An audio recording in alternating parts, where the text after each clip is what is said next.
Hello मित्रांनो, good morning. कसे आहात? मस्त आणि मजेत ना? मजेतच राहा. तर बघू शकता तुम्ही माझा लूक. 2-3 दिवस ट्रॅडिशनल कपडे घालून कंटाळलेलो होतो. आता नेहमीसारखं जीन्स, आपले शूज आणि माझं आवडतं टी शर्ट यामध्ये मी आलेलो आहे. आणि छत्तीसगडचा सगळा पाहुणचार घेऊन झाला आहे आता आपला. आणि आता आपल्याला निघायचं आहे परतीच्या प्रवासाला, म्हणजेच मुंबईला. तर आता सगळ्यात पहिले मी तुम्हाला माझी पॅकिंग दाखवतो की माझं पॅक करून झालेलं आहे. मी स्वतः आवरलं आहे. ही बघा, एक माझं मोठं लगेज होतं. माझं सगळ्यात महत्त्वाची गोष्ट चार्जर, माझी छोटी सॅक, त्यात लॅपटॉप वगैरे सगळं होतं. तर चला आता आपण करूया नाश्ता. मला ऑफिसचं बरंच काम होतं. मी लॅपटॉप ओपन करून बसलो होतो, त्यामुळे नाश्ता मी रूमवरच मागवला होता. तर बघा, छोले भटुरे, इडली, सांबार, चटणी आणि माझे सगळ्यात आवडते कांदे पोहे, असा मस्त असा नाश्ता होता. आणि गरम गरमच त्यांनी आणून दिला. आणि छोले भटुरे इतके अप्रतिम होते की त्याची चव मला अजूनही ओठावर रेंगाळते. तर आता आपण जाऊयात खाली. चेकआउट करायची वेळ झालेली आहे. बॅग वगैरे आपली रेडी आहे. ओला आपण बुक केलेला आहे आणि मी हॉटेलच्या एरियामध्ये बसलेलो आहे सोफ्यावर. तुम्ही बघू शकताय कशा प्रकारे मस्तपैकी असं हॉटेल आहे हे. द हॉटेल ब्लूबेरी इन म्हणून रायपूरमध्ये एअरपोर्टपासून जवळच आहे. अगदीच 4-1 किलोमीटरवर असेल हे हॉटेल. सर्विस पण चांगली आहे, हॉटेल पण खूप सुंदर आहे. तर तुम्हाला जायचं असेल तर नक्की तुम्ही रायपूरला गेलात तर या हॉटेलला स्टे करा. प्रवास करता करता बघा, आता आपण आलो आहे, भरपूर पुढे आलो आहे. आणि तिथून मी तुम्हाला दाखवतो आहे की बाहेर कशा पद्धतीने लोकॅलिटी आहे, रायपूर कसं आहे. पण डिवायडर जास्त दिसत होता, त्यामुळे मी थोडंसं झूम केलं. तर या बघा, छत्तीसगडच्याच म्हणजे रायपूरच्या भाज्या वगैरे, तिकडचे रस्ते, तिकडचे फलक, तिकडच्या पाट्या, तिकडच्या बिल्डिंग्स, त्यानंतर हे रस्त्यावर मिळणारे भांडी, तिकडच्या गाड्यांवरचे नंबर्स. आता आपल्याकडे महाराष्ट्रात कशा MHच्या रेटिंग प्लेट असतात, तिकडे CGवाल्या रेटिंग प्लेट होत्या.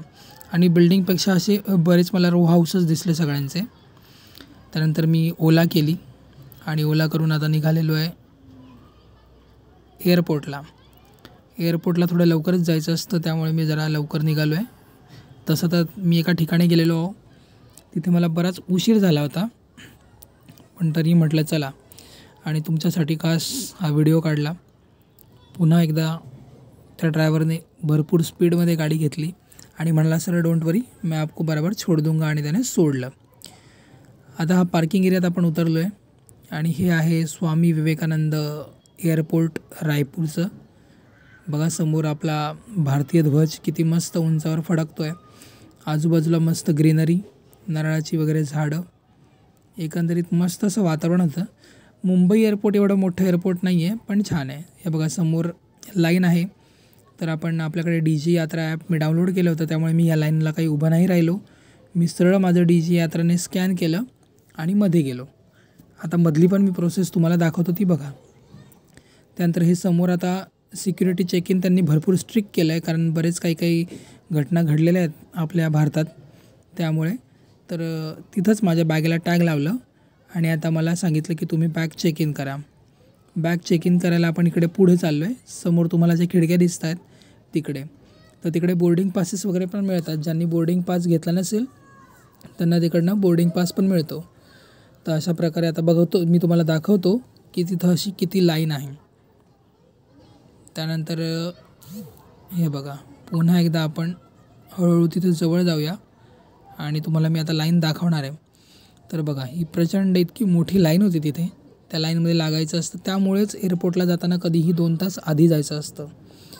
तर इथे आपल्याला बॅग आपली सोडायची होती. जे मोठं लगेज होतं भरपूर जड होती, कारण माझ्याकडे खूप ट्रेडिशनल कपडे, त्याच्यावरचे शूज, बरंच सामान होतं. सुरुवातीला त्यांनी बॅगला टॅग लावून दिलं होतं आणि त्यानंतर बॅग आता मी जवळजवळ इथे जमा केली आहे. बॅग वगैरे जमा केल्यानंतर पुढची प्रोसेस असते security check in. Boarding pass पण घेतला आहे. सिक्युरिटी चेक इनसाठी बघा, भरपूर अशी लांब लाईन आहे. त्या लाईनमध्ये आपण लागलो आहे. आपला ट्रे घ्यायचा. ट्रेमध्ये आपले इलेक्ट्रॉनिक्सचं सामान वगैरे, वॉटेवर तुमचं जे काय वॉलेट, जॅकेट, सगळं तिथे टाकायचं आणि चेक इन करायचं. सिक्युरिटी चेक इन पण झालं आहे आणि इथं आपण सिक्युरिटी चेक इन केलं. मी चेक इन करून आलो आहे, पण तरीसुद्धा तुम्हाला दाखवतो आहे की कशा पद्धतीने तिकडे चेक इन चालू आहे. आणि आता ही वरती सीडी आहे, तर त्या वरच्या सीडीने आपल्याला वरती जायचं आहे. आपले गेट नंबर आहेत तिकडे 5, 6 आणि 7 आणि 8. तर मी आता एस्केलेटर पकडलं आहे आणि एस्केलेटर पकडून आता मी वर जातो आहे, जिथून आपल्याला आपलं गेट आहे. म्हणजे गेटमधून आपल्याला डायरेक्ट एरोप्लेनजवळ जायचं असतं. वरती आलो आणि वरतूनसुद्धा तुम्हाला मी आता मस्त व्ह्यू दाखवतो, खालचा सगळा सीन. हे बघा, वरती आल्यावरती पूर्ण हे असं एअरपोर्ट सुंदर दिसत होतं. दिवस होता त्यामुळे तुम्हाला इतकी झगमगाट नसेल दिसत. आणि एअरपोर्ट मला खरं म्हणजे रात्रीचाच वेळेत आवडतं, कारण ते खूप असं चमकतं. आणि हे बघा, समोर आपलं सगळे विमानं वगैरे उभे आहेत. तुम्हाला व्हिडिओमध्ये किती क्लिअर दिसतं आहे वगैरे मला माहीत नाही, पण त्या विमानाच्या आणि आमच्यामध्ये फक्त एक काचेचं अंतर आहे. आम्ही वाट बघतो आहे की आता आमचं विमान कधी लागेल. विमान असं भरपूर लेट होतं. आमची फ्लाईट खूप लेट झाली होती. हे बघा, रेडमध्ये मार्क होत आहे की मुंबईला जाणारी फ्लाईट जी आहे ती लेट झालेली आहे. आम्ही बराच वेळ वाट बघत बसलो. हे बघा, गेट नंबर 7च्या बाहेर मी उभा होतो. त्यानंतर वेळ झाली आणि आता बसमधून त्यांनी आपल्या इकडे सोडलेलं आहे आणि हे आपलं इंडिगोचं विमान रेडी आहे.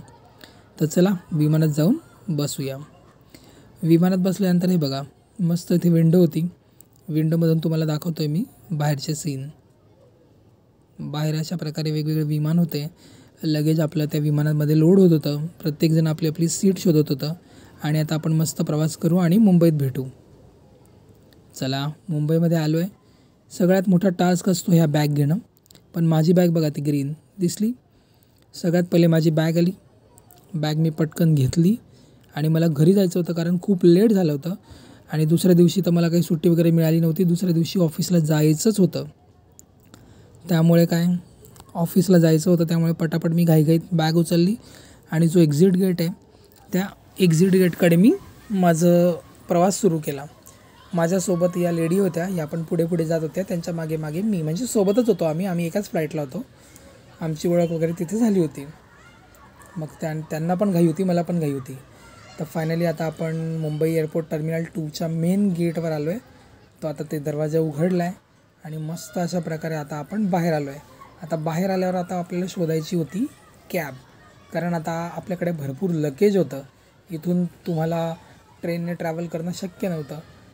त्यामुळे मी इथून कॅब केली आणि माझा व्हिडिओ इथेच संपवला. घरी गेलो आणि दुसऱ्या दिवशी ऑफिस अटेंड केलं. Thank you so much.